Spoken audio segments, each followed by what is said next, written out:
Good morning, folks, and welcome to Stock Charts Today. This is Bob Desmond, the Contrarian Trader, and let's begin with the pre-market activity with the S&P 500. We opened up higher last night. We've pulled back from those highs.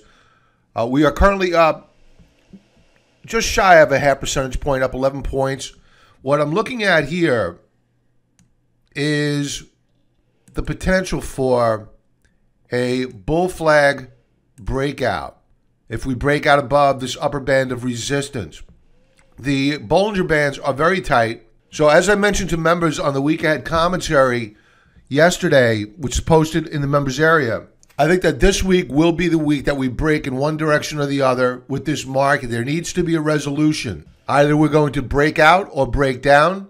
Now, the bottoming tails here on the S&P on this 4-hour chart are somewhat bullish. We're finding support. This is what the market is telling us. We have a bit of support below. Let's take a look at the Dow. Very similar to the S&P 500. We were higher. We have since pulled back. We have a bull flag formation forming up here. Now, if you were to ask me, Bob, which way do you think this market's going to go? Well, I'll state it this way. We are up 98 points in the pre-market activity. I have been mentioning on Stock Charts Today for the past 2 to 3 weeks that bottoms in a market correction are rarely, if ever, accompanied by futures which just went triple digit on the Dow as being the bottom. You want capitulation. You want a sell-off and then a bullish key reversal on the day and then on the week. Then you will find your bottom. I don't think we're there yet. I could be proven wrong, but I have history on my side to validate my opinion. The NASDAQ futures consolidating nicely. More bottoming action here. You have your Bollinger Bands very tight and hooking up, which is bullish. Now, what I find very interesting is the price action of the U.S. dollar. I mentioned the U.S. dollar frequently yesterday in the weekend commentary with members because we are long of commodity names and the direction of the dollar is very important to us. And overnight, the dollar opened up strong. It pulled back and retested a breakout point out of this bull flag formation. Overnight, though, we flashed a bearish key reversal and a breakout point failure. Very, very bearish stuff. And we have just opened up this 4-hour period below support. So which way do I believe the dollar is going to go? I think it's going down. This is a very, very bearish break. Now, what should do well in a weak dollar environment? Gold. Gold broke out to multi-year highs, but it couldn't close there last week. Intra-week last week, gold hit a high not seen since August of 2016. We have pulled back off of this overbought condition. It was expected. This was unsustainable. I think we're going to have another go at this upper band of resistance here, which marks a weekly resistance level. And if we get a close above it, we will challenge 1377.50, which is critical resistance. If we close above that level, we will be at 1400 on a short squeeze in a heartbeat. So on this triangle formation, we have broken out. We are now pulling back. We are retesting the breakout point. The path of least resistance right now for the price of gold appears to be to the upside. Let's check out oil. Oil, which had a really good week last week, is under pressure. You can see that we put in a lower high, and we are now breaking down on a 4-hour chart, that is, right? So it's volatile. It's not a daily chart. It's not a weekly chart. So short-term pullback.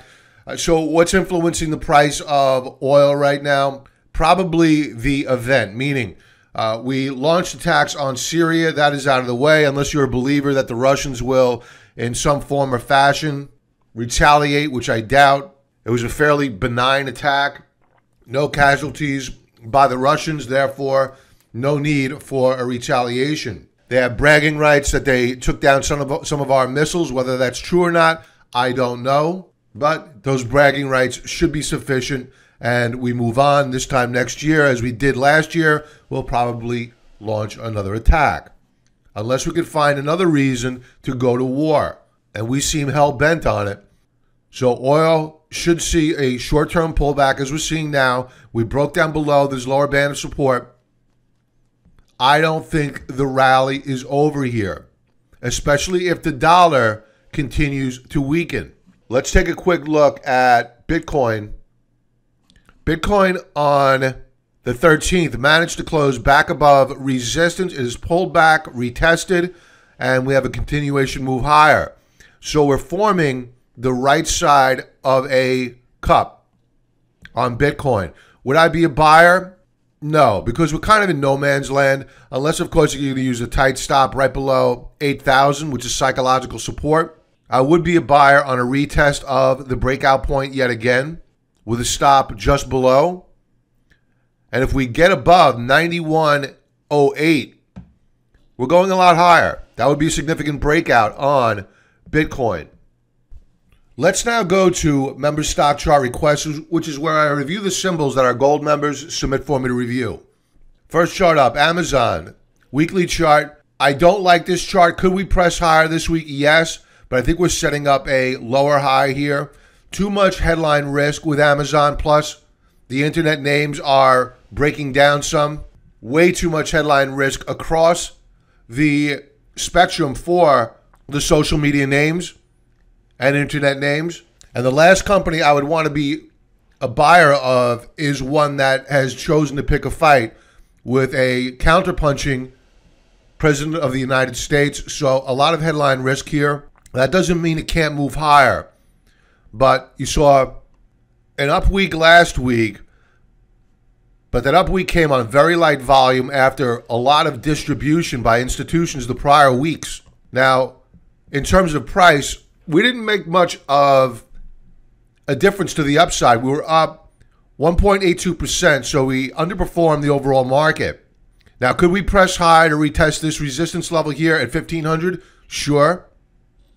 But if we break down below this lower band of support in blue, that will be a break. I would look to open up a short position. If we break down below 1352.88 and close there, it's all over. We'll probably come all the way back down to 1150 and then 1,000 on Amazon. So I would not be a buyer based upon the weekly charts. Check out the daily chart. So the daily chart of Amazon is not looking good. We broke support on the 28th, pulled back, became oversold relative to the 3 standard deviation Bollinger Band in red, rallied for a dead cat bounce. Then on Friday, as we hit resistance at 1450, we reversed to close down on the day. We had a bearish key reversal. Now, the reversal bar came on light volume, but one observation that I made over the weekend with members on the weekend commentary is that the ultimate oscillator on many charts, and this is very consistent, is rolling over and breaking down. I think that Amazon is moving lower. We have a head and shoulders setup, left shoulder, rounding top, right shoulder, a close below 1355.00 would break the neckline.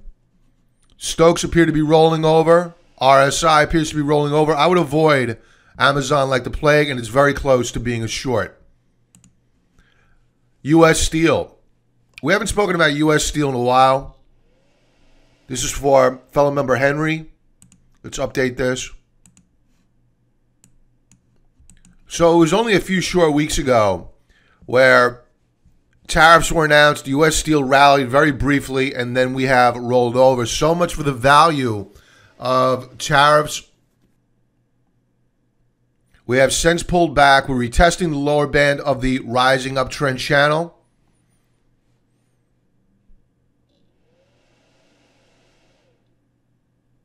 The fact that we have reversed off of the lower band of support would give me some hope were I long of the position. But the fact that we've been closing off of highs, as noted by these topping tails or wicks, shadows, whatever you want to call them, cupcakes, doesn't matter to me. But what these wicks or shadows imply is that you have sellers moving in whenever you see strength.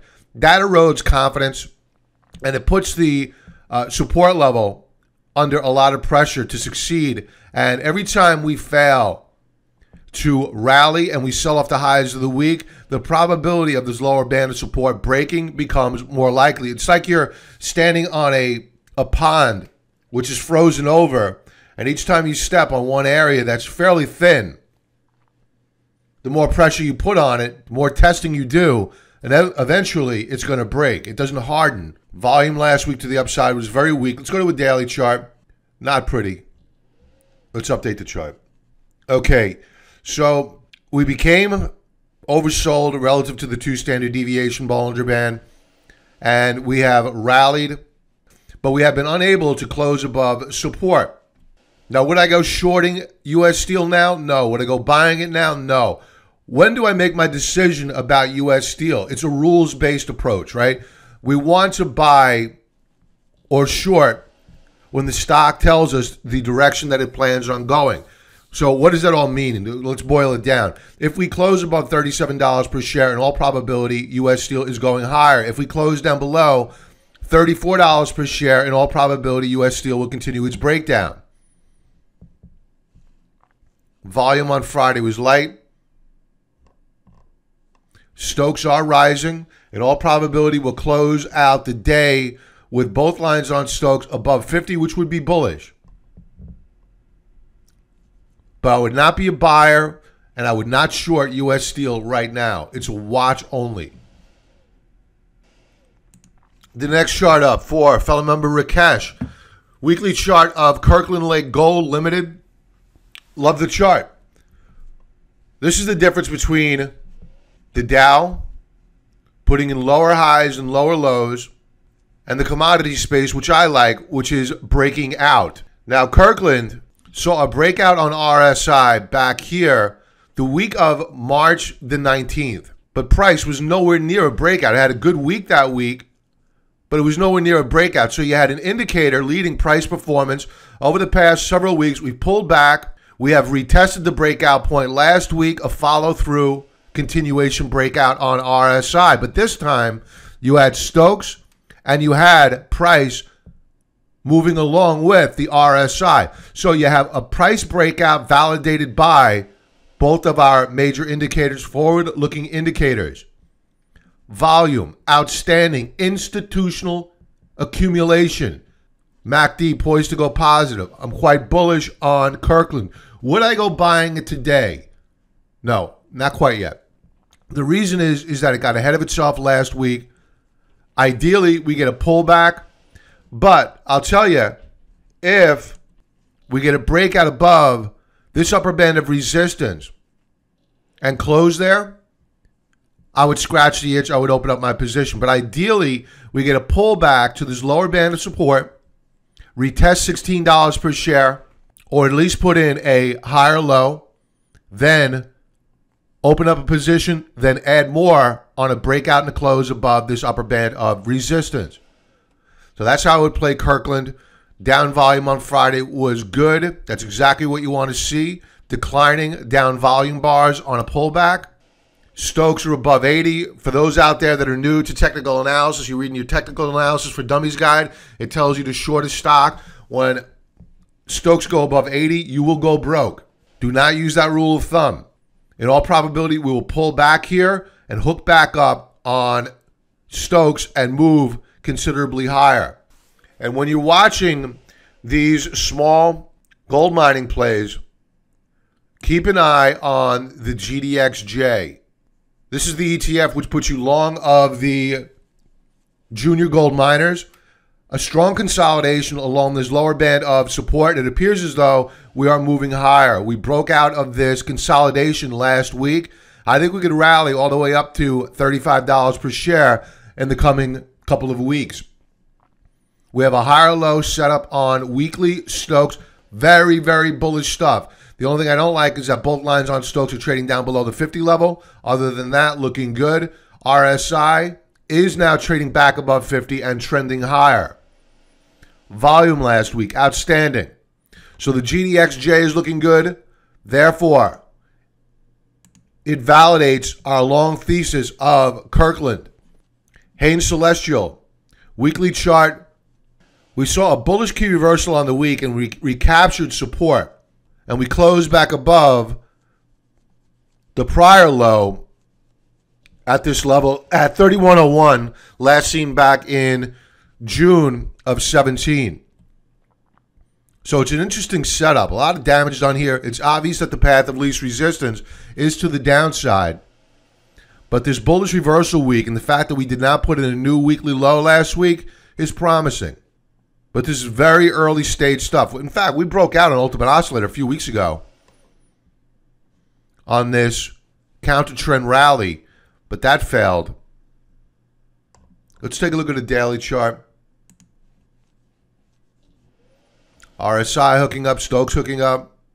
I think we could see a rally up to 3250, which is the resistance level, which marks the upper band of the declining downtrend channel. You have a lot of overhead supply here, so I wouldn't bet that we're going to go skyrocketing through it. So I would book profits pretty quickly. And if we manage to close above $33 and then $34 per share, well then you may have a longer term trade on your hands, but I wouldn't bet on it. The weak stocks tend to get weaker, so the probability of us rolling back over after hitting the upper band of resistance is fairly high. And that's it for this morning, folks. Everybody have a profitable trading day. Members, I will be in the forum later on today, and I will talk to you on Market Wrap this evening. Be well.